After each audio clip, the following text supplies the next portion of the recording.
Mercedes-Benz Stadium was not merely a new construction, it was a necessary solution to overcome the limitations of the existing Georgia Dome. Completed in 1992, the Georgia Dome was once considered innovative with its air-supported roof, but over time three major issues emerged. First, high maintenance cost and roof instability due to climate sensitivity. Second, lack of spatial flexibility to accommodate diverse events. Third, limited competitiveness in meeting demands for premium seating and multifunctional use. As a result, the city opted not for renovation but for a completely new stadium with a reimagined structure and concept. At the heart of the project was the fundamental question: what kind of roof should we choose? We started at the roof and we said, how could this roof do something that was... We'd sit down together in a conference room with drawings and tracing paper and pens, and we'd sketch things up. The proposed options include a sliding roof, a cell-structured roof, and HOK's rotating 8-panel roof. The cell-type roof was costly and complex due to its curved panel geometry. The sliding roof had technical risks and slow opening-closing speeds. Ultimately, the chosen solution was the world's first retractable roof, consisting of 8 triangle panels that rotate toward the center to close. Interestingly, in the case of Mercedes-Benz Stadium, the roof structure was determined first, compelling the entire architecture design to progress top-down. The primary structural challenge was how to efficiently distribute these complex and unbalanced loads throughout the building. To resolve this, an octagonal fixed truss was established to evenly distribute the roof's weights and motion horizontally, supported by 8 strategically positioned mega columns. The loads transmitted through these mega columns are vertically transferred deep into the ground via a composite foundation system of mat foundation and drilled piers. In summary, Mercedes-Benz Stadium's structure follows a load path that begins at the roof, dispersed horizontally through trusses, and descends vertically via megacolumns and foundations, an engineering system organically designed from the top to the bottom based on roof behavior. However, unlike design, construction always progresses from the bottom to the top. Hence, in this video, we will explain the progress in reverse from the foundation to the roof. Along the way, we will highlight each structure element's design intent, construction challenges, and corresponding solutions. Now we will examine these elements in the order of the actual construction process. First, we will talk about the foundation, which transfers the load of the stadium to the grounds, and the mega columns, which support the trusses above it. The stadium must support tens of thousands of tons, including 3,700-ton roof trusses, 500-ton panels, 19 mega columns, and interior loads. These highly concentrated loads required a precise pre-construction load distribution strategy. A pile raft foundation, a combination of a mat foundation and drilled piers, was adopted. The mat foundation consists of a thick concrete slab under each column with an area of about 100 square meter, capable of supporting roughly 3,300 tons per set of 3 columns. However, due to weak shallow soil and large dynamic loads, the mat foundation alone was insufficient. Therefore, drilled piers reaching deep strata was added to distribute loads vertically. Each pier supports about 500 tons with 11 to 16 piers per mat, offering over 5,500 tons of additional support. In total, the foundation system supports about 8,800 tons. Above this rests the mega columns, each weighing about 900 tons and bearing about 1,100 tons including truss loads. A total of 19 mega columns distributes and support the load of the trusses. Unlike typical stadiums that use circular columns for uniform compression and easy formwork, Mercedes-Benz Stadium employed rectangular mega columns for 2 key reasons. First, to precisely connect with straight trusses. Second, to visually integrate with the stadium's diamond-shaped geometry. Moreover, the flat surfaces allows for installation of the large LED screens. However, stress concentrations at corners pose the structure challenge, just by reinforcing vertical and bending rubber at the each edges. In this way, the foundation and mega columns ensured the structural stability of the Mercedes-Benz Stadium. Above them lies the truss system, which precisely controls the massive movements and load of the roof. Next, we will look into how this truss was designed and why it was a necessary choice. The roof truss and rail system weighed about 3,700 tons, with the moving roof 4,000 tons and scoreboard 1,000 tons. The 8 roof panels open like a camera aperture. This necessitated trusses, unlike arch truss used in bidirectional roofs. A lineal mega truss was chosen to support omnidirectional movements. The core challenge was combining stability and mobility using one structure. The solution was an octagonal fixed truss, a box-to-lead strategy. The structural frame for the roof is a massive octagonal fixed truss. This octagonal design, which is close to a circular shape but composed of straight members for efficient construction, was the optimal form to provide a stable framework for the entire roof structure. The box-to-lead strategy is a construction method that begins with building the central structure, the box, and then extends outward by constructing the leads, which consist of the 8 petal-shaped roof panels. The rigid octagonal truss acts as a box, supporting or guiding the movable leads known as panels. Each panel covers the box when closed, locking into a unified rigid roof surface. In conclusion, the octagonal fixed truss serves as a box, forming the foundation for ensuring the overall structural stability. This 27,000-ton, 224-meter truss required safe and precise site assembly.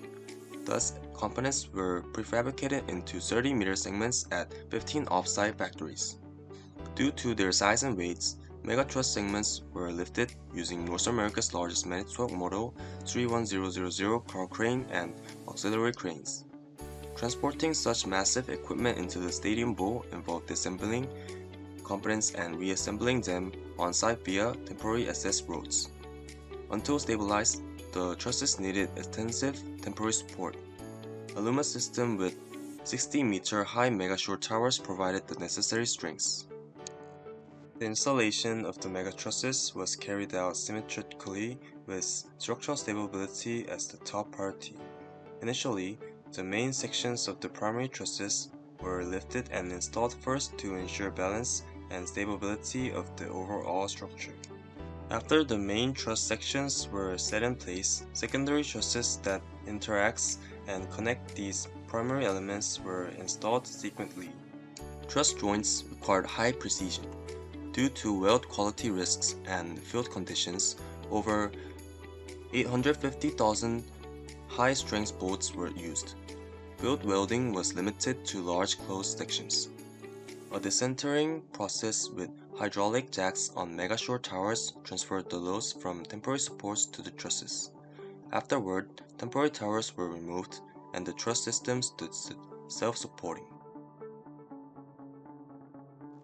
After the megatruss structure of the Mercedes-Benz Stadium was fully installed and self-supporting, the construction of the roof system immediately followed.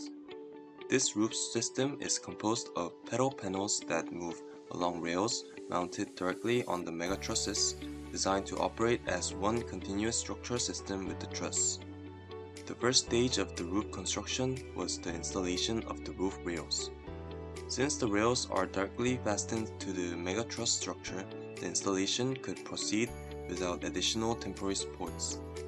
Likewise, the pedal panels were aligned and fixed directly to the rails, allowing precise placement without any auxiliary supports. Once the rails were installed, pedal installation began. All components were prefabricated and pre-assembled on the stadium floor, including the bogie system. The key devices here are gravity bogies and uplift bogies. Each pedal weighs around 500 tons and is supported vertically by 8 gravity bogies. These are attached to steel brackets of the bottom of the pedal and sit directly on the top of the rail with double wheel sets. The wheels including guide fins to prevent lateral displacements and allow stable movement along the rails. Each gravity bogie can support approximately 600 kN, distributing loads evenly along the pedal's center of gravity and rail arc. However, since each pedal is cantilevered, its tip may sag or lift due to winds or interrupt. To counteract this, uplift bogies were also installed. These are fixed underneath the rails and connected using steel clamps and bolts from the bottom of the pedal with 6 uplift bogies per panel.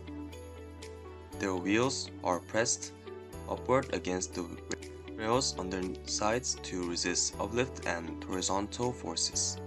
Shim plates are used in conjunction to finally adjust clearance and prevent interference with the rail. Each pedal consists of 4 massive steel frames and weighs approximately 500 tons. To support this weight and enable smooth motion, precise coordination between the bogie system and rail was critical. Although the pedals appear to rotate around the center points, their motion is actually a combination of linear movements along straight rails following a near arc path. This design simplifies mechanical systems and enables natural opening closing without precise rotating shafts or complex things. But there's a question: why triangular and why 8 panels? The triangular is most geometrically efficient shape for fan-like rotation, minimizing interference between adjacent panels. The use of 8 panels divides 360 degrees evenly, supporting symmetrical loads distribution and structural balance.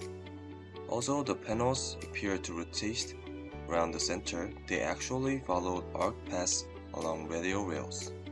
In a sense, it's not purely rotational movement but a combination of linear translation. Through this construction process, the retractable roof of Mercedes-Benz Stadium was completed.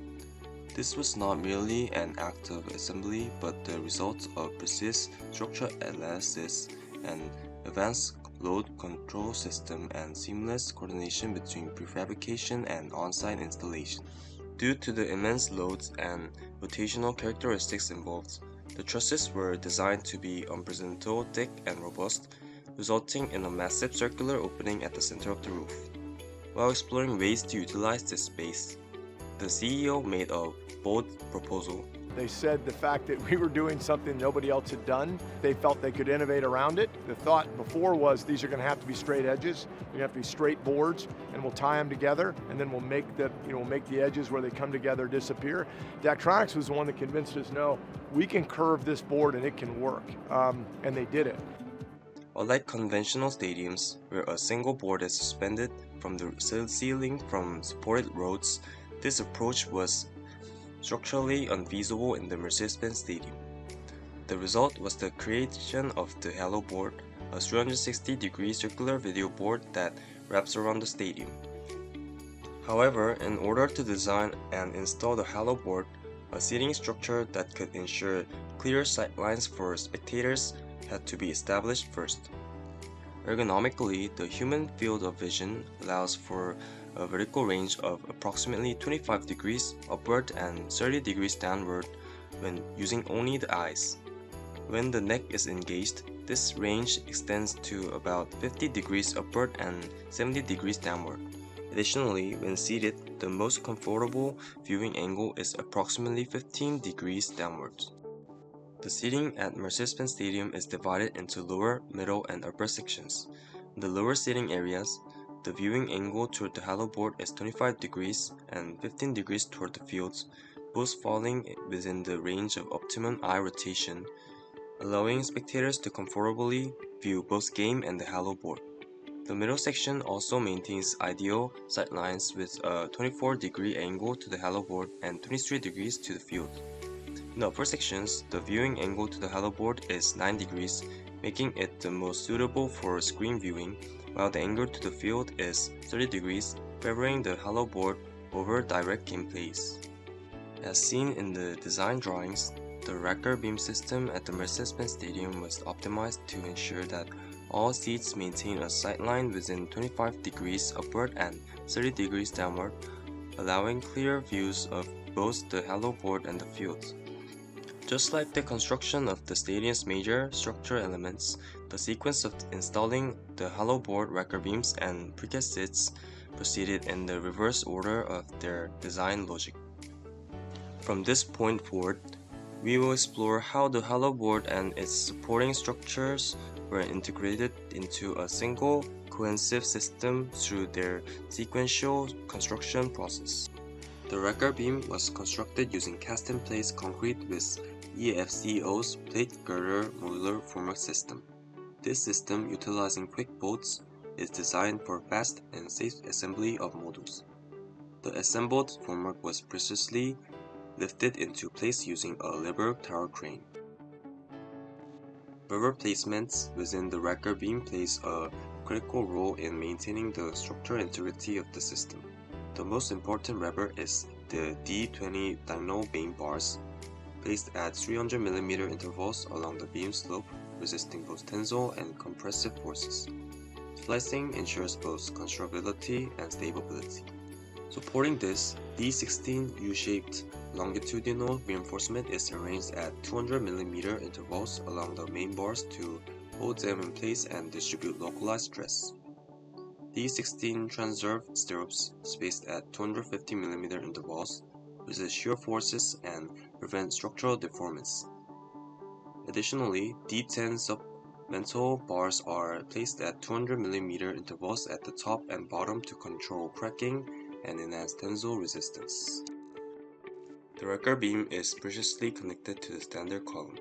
This connection is achieved using rubber continuity and door rubber techniques with integrated concrete pouring to enhance bonding strengths and effectively transfer loads. The grandstands consist of precast seats manufactured off-site. These are lifted by crane and installed between wrecker beams, secured using grout pockets to ensure structural stability and precision. The completed wrecker beams and grandstands make Mercedes-Benz Stadium a safe and spectator-friendly venue. This stadium, a product of innovative design and meticulous construction, is Atlanta's pride. After the construction of the seating structure was completed, the installation of the halo board system integrated with the upper structure framework began in earnest.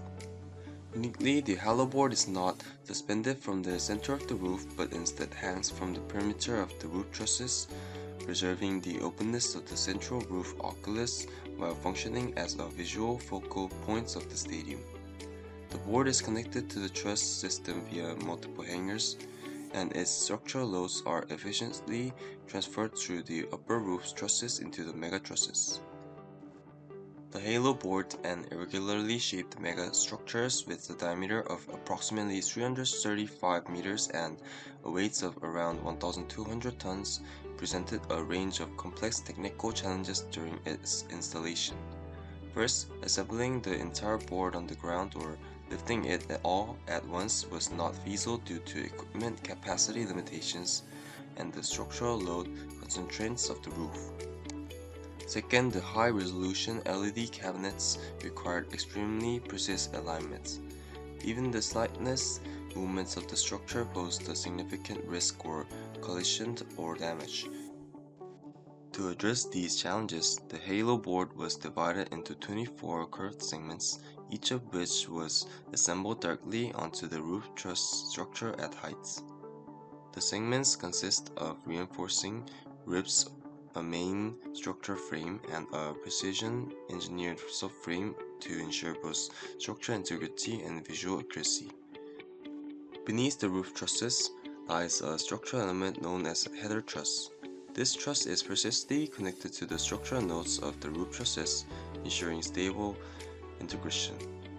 The connection system consists of bolted gusset plates and slit-type ribs, which work together to safely distribute the weight of the halo board. Using high-performance cranes, the segments were lifted one by one and secured to designated nodes of the roof truss. We have a crew of about 15 guys. So when a section comes to them, they'll grab it, set it in place very carefully, and then they'll bolt them together. In addition, a total of 8 expansion joints were integrated into the interior of the roof truss system. These joints were designed to observe structural movements caused by temperature changes and opening or closing of the roof. During the commissioning phase, the opening and closing operations of the petal panels were tested before the full installation of the halo board. This primitive testing allowed for the identification of any potential structural interference or vibration transmission. Every structure and construction decision stemmed from a single architecture choice, our first 8-panel rotating roof. This roof wasn't an accessory, it was the origin point of the entire structure. The load path began at the roof, followed through the trusses and mega columns, and ended in the foundations. While the design moved from the top to the bottom, the construction rose from the bottom to the roof, forming an integration organic system. Unlike the Georgia Dome air-supported, maintains heavy design, Mercedes-Benz Stadium transformed the roof into an architectural icon and engineering challenge, redefining structure and construction from the top down. It's not merely a stadium built with new material or method. It's a structural answer showing how one design decision can reshape engineering, architecture, and construction as a whole.